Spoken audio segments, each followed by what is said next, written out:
जय हनुमान ज्ञान गुण सागर, जय कपीशति लोक उजागर। रामदूत अतुलित बलधामा, अंजनी पुत्र पवन सुत नामा। वैसे तो हनुमान जी बहुत दयालु है, वे थोड़ी सी भी पूजा से प्रसन्न हो जाते हैं, लेकिन जब बात आती है उनके भक्त पर, वे अपने भक्त को कभी संकट में नहीं देख सकते, कभी रोता हुआ दुखी परेशान नहीं देख सकते। कवन सो काज कठिन जग माही, जो नहीं हो यतात तुम पाए। प्रभु, ऐसा कोई काम नहीं है जो आप नहीं कर पाए। मैं आपका छोटा सा सेवक हूँ, मुझसे अगर कोई भूल हो जाए तो मुझे माफ़ कर देना। अपनी कृपा हम सब पर बनाए रखना प्रभु। जय श्री राम।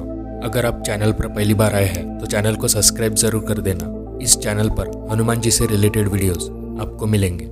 जब भी कोई संकट आता है किसी भक्त पर, तो हनुमान जी उनके भक्त को परेशानी में नहीं देख सकते। तो कौन सा संकट आया था इस भक्त पर और कैसे हनुमान जी ने इनके संकट का विनाश किया, आइए जानते हैं। वीडियो को पूरा अच्छे से देखना और समझना।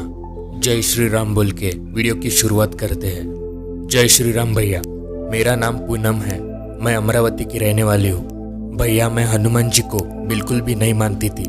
मुझे लगता था सब बकवास है, हनुमान जी कोई भगवान नहीं है, सब बेकार की बातें होती है। लेकिन जब से मैंने आपकी वीडियोस देखना शुरू किया, तब से मेरे मन में उत्सुकता जागने लगी। मुझे लगा इतने लोग अपना अनुभव बता रहे हैं तो ज़रूर कोई तो बात ज़रूर होगी। मैंने मन में कहा, मैं भी हनुमान जी को बड़ा भाई मानकर 1 महीना उनकी सेवा करके देखती हूँ। अगर कुछ अनुभव होगा तो भैया को ज़रूर बताऊंगी। भैया, आज वो दिन आ गया। आज मैं मेरे जीवन का सबसे पहला अनुभव हनुमान जी का आपको बताने जा रही हूँ। ये अनुभव ज़्यादा बड़ा तो नहीं है, लेकिन ये अनुभव ने मेरे मन में हनुमान जी के प्रति श्रद्धा बढ़ा दी है। मैं जा रहती हूँ मेरे घर के सामने, बिल्कुल घर के सामने, मेरे घर के सामने एक रोड है और उस रोड के उस पार हनुमान जी का मंदिर है। लेकिन मैं कभी उस मंदिर में नहीं गई थी। मुझे हनुमान जी पर विश्वास नहीं था। मेरी दादी है, वो मेरे घर में हमारे साथ ही रहती है। वो रोज सुबह नहाने के बाद हनुमान चालीसा पढ़ती है, तो मुझे बड़ा अजीब लगता था। मेरे मन में आता था कि ये क्यों पढ़ती है, भगवान वगैरह कुछ नहीं होते। मेरी दादी हमेशा मुझे बोलती थी, तू भी हनुमान चालीसा पढ़ा कर, हनुमान जी तेरी हर प्रकार से सहायता करेंगे। मैं दादी को कहती थी, दादी हनुमान जी वगैरह कुछ नहीं होते, ये सब बकवास की बातें हैं, मुझे नहीं पढ़ना, आप ही पढ़ लो। मेरी शादी हो गई है, मुझे 4 साल का बेटा है। मेरी दादी जब भी हनुमान चालीसा पढ़ती थी तो मेरा बेटा दादी के बाजू में बैठ के सुनता था। हमारे घर के सामने जो हनुमान जी का मंदिर था, वहाँ रोज शाम को 7 बजे हनुमान जी की आरती होती है। तो जब भी वहाँ आरती होती थी तो उसका आवाज़ हमारे घर में आता था। तो जब भी आरती शुरू होती थी तो मेरा बेटा भाग के मंदिर में जाता था। मैंने उसे 1-2 बार रोकने की कोशिश की, लेकिन वो नहीं सुनता था मेरी। वो जैसे ही आवाज़ आया आरती का, तुरंत भाग जाता था। तो ऐसे ही एक दिन घटना हो गई। दिन था मंगलवार, शाम के 7 बज गए और हमेशा की तरह शाम के 7 बजे हनुमान मंदिर में आरती शुरू हो गई। और जैसे आरती शुरू हुई, उनका आवाज़ घर पे आने लगा। वैसे ही मेरा बेटा दौड़कर मंदिर में जाने लगा। मैंने उसे रोका, लेकिन वो नहीं रुका। वो भागकर मंदिर जा रहा था। वो मंदिर पहुंचने वाला था कि मैंने उसे आवाज़ दी। तो जैसे ही मैंने आवाज़ दी, मेरी आवाज़ सुनकर उसने पीछे मुड़कर देखा और वो वही रास्ते पे रुक गया। और पता नहीं कहाँ से एकदम तेज रफ्तार से कार आई और मेरे बेटे को उड़ा के चली गई। मैं तो बस देखती रह गई और मेरी आंखें फटी की फटी रह गई। मैं तुरंत दौड़ के मेरे बेटे के पास गई तो मेरा बेटा कार की टक्कर से आगे जाके गिरा था और उसके सिर को चोट लगी थी और वहाँ से खून बह रहा था। मैंने मन में सोचा कि मैंने क्यों उसको आवाज़ दी। अच्छा खासा मंदिर पहुँच जाता तो ये सब ना होता। मुझे कुछ समझ में नहीं आ रहा था कि मैं क्या करूँ। लेकिन वहाँ कुछ लोग थे, उन्होंने मेरे बेटे को ऑटो में बिठाया और हॉस्पिटल लेके गए। जैसे ही डॉक्टर को पता चला कि छोटा बच्चा है और मेजर एक्सीडेंट हो गया, तो डॉक्टर ने तुरंत एडमिट कर लिया बेटे को। मेरा रो रो के बुरा हाल हो गया था। मुझे समझ में नहीं आ रहा था कि अब क्या करूँ। मैंने मेरे हस्बैंड को कॉल किया, वे जॉब से आने के थे, लेकिन जैसे ही उन्हें पता चला तो वे तुरंत वहाँ से निकले और हॉस्पिटल पहुँचे। उन्होंने मुझे पूछा क्या हुआ, मैंने सब बताया। उन्होंने कहा टेंशन मत लो, सब ठीक हो जाएगा।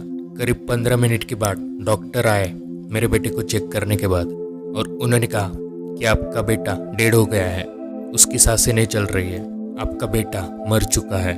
मुझे भरोसा नहीं हो रहा था। मैंने कहा कि आप अच्छे से चेक करो डॉक्टर, प्लीज़, ऐसा नहीं हो सकता, प्लीज़ आप एक बार चेक करो। और मैं रोए जा रही थी। मुझे यकीन नहीं हो रहा था कि मेरा बेटा अब इस दुनिया में नहीं रहा। और ये सब मेरी जो दादी है उन्हें नहीं पता था, तो उनका घर से कॉल आया मुझे मेरे मोबाइल पे, तो मैंने उन्हें सब बताया। तो पता नहीं मेरी दादी को क्या हुआ। मेरी दादी ने बोला वो मरा नहीं है, बस थोड़ा आराम कर रहा है, 10 मिनट में उठ जाएगा, तू चिंता मत कर, उसको लेकर ही घर आ जाना। मैंने दादी को बहुत समझाया। दादी, डॉक्टर ने खुद चेक किया है उसको और डॉक्टर ने कहा है कि वो मर चुका है, वो मर चुका है, उसकी सांसें चल नहीं रही है। दादी ने कहा, मैंने कहा ना उसे कुछ नहीं हुआ है, वो सिर्फ आराम कर रहा है, 10 मिनट में उठ जाएगा, उसको लेके घर आ जाना। इतना बोलते ही दादी ने फ़ोन कट कर दिया। मुझे तो समझ में नहीं आ रहा था कि दादी ऐसा क्यों बोल रही है। मुझे लगा शायद दादी की उम्र हो गई है तो उसकी वजह से शायद ऐसा बोल रही होंगी। मेरा तो रो रो के बुरा हाल हो गया था। मुझे तो समझ में नहीं आ रहा था कि ये सब अचानक कैसे हो गया, ये सब अचानक मेरे साथ कैसे हो गया और क्यों हुआ। मेरे पति भी रो रहे थे लेकिन मुझे दिलासा दे रहे थे। करीब 15 मिनट हो गए हम वहीं पे हॉस्पिटल में बैठे थे और रो रहे थे। पता नहीं पीछे से किसी ने मेरे हाथ पे हाथ रखा और मम्मा ऐसे आवाज़ दी, और ये आवाज़ बिल्कुल मेरे बेटे जैसी थी। जैसे ही मैंने पीछे देखा तो मुझे मेरी आंखों पे यकीन नहीं हो रहा था। जो मैं देख रही थी उस पर भरोसा नहीं हो रहा था, क्योंकि मेरे सामने बिल्कुल मेरा बेटा था जिसे डॉक्टर ने कुछ समय पहले अभी मर गया और डेड हो चुका है ऐसा घोषित कर दिया था। मैंने मेरे बेटे से पूछा, बेटा तुम उठ कैसे गए, क्या हुआ था? तो मेरे बेटे ने बोला, मम्मा एक बंदर आया था और उसने मुझे बोला चल घर पे दादी तेरा इंतज़ार कर रही है और मंदिर भी तो जाना है आरती के लिए, तू तो आरती के लिए आया ही नहीं। तो जैसे ही मैंने आरती का नाम सुना मैं तुरंत उठ गया और मुझे याद आया कि हाँ मैं तो आज आरती के लिए नहीं गया, तो इसलिए मैं बाहर आ गया। मम्मा चलो ना, मुझे आरती करने के लिए जाना है मंदिर में। मुझे तो वो जो कुछ बोल रहा था उस पर यकीन नहीं हो रहा था, लेकिन मेरे पास यकीन करने के अलावा और कोई ऑप्शन भी नहीं था। मैं मेरे बेटे को लेकर तुरंत वहाँ से चली गई और घर आने के लिए निकल गई। रास्ते में जो मंदिर था उस मंदिर की तरफ देखते मेरा बेटा बोला, मम्मा मुझे आरती के लिए जाना है, मम्मा इस मंदिर में चलो ना। मैं भी मेरे बेटे के साथ उस मंदिर चली गई और वहाँ जब गई तो मुझे पता नहीं क्या हुआ।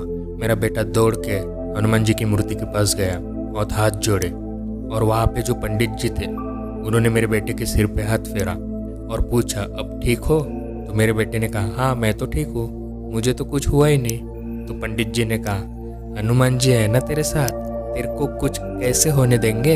ये सब सुन के मेरे रोंगटे खड़े हो गए। मैं रोते रोते हनुमान जी को हाथ जोड़ने लगी और हनुमान जी से माफ़ी मांगने लगी और कहा कि मुझसे भूल हो गई थी, मैं आज तक आपको समझ नहीं पाई, आप एक दैवीय शक्ति है, मैं आज मान चुकी हूँ। मेरे बेटे को जीवन दान देने के लिए आपका दिल से शुक्रिया। और तब से मैं भी हनुमान जी को मानने लगी हूँ। मैं भी दादी के साथ अब हनुमान चालीसा पढ़ती हूँ। और जब घर गई थी मैं मेरे बेटे को लेके हॉस्पिटल से, तो दादी ने देखते ही बेटे को कहा, बोला था ना मैंने 10 मिनट में उठ जाएगा, आया कि नहीं?